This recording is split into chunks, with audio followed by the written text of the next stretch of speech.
This is a basic application module widely applied in Arduino Raspberry Pi platforms. When the button is pressed, it outputs high-level signal. When you release the button, it outputs low-level signal. You can simply plug it into an I/O port to have your first taste of Arduino.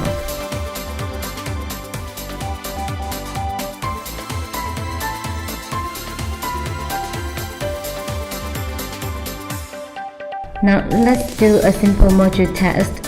First, connect this board to computer with a USB cable to download the program. Then go to Device Manager to check if it is correctly connected.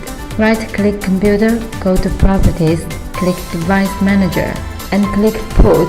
You can see Arduino Uno R3 COM6, meaning board is successfully connected.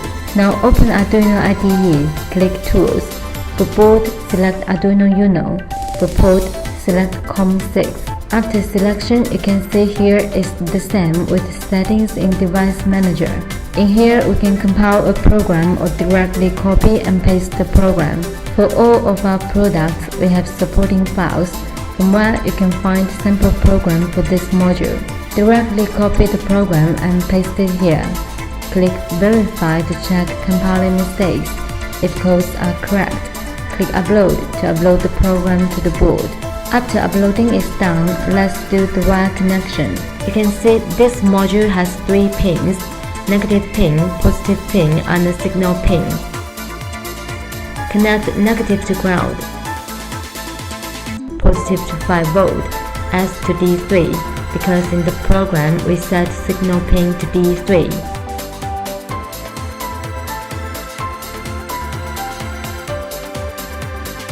Now press the button. You can see pin 13 LED on the board turns on.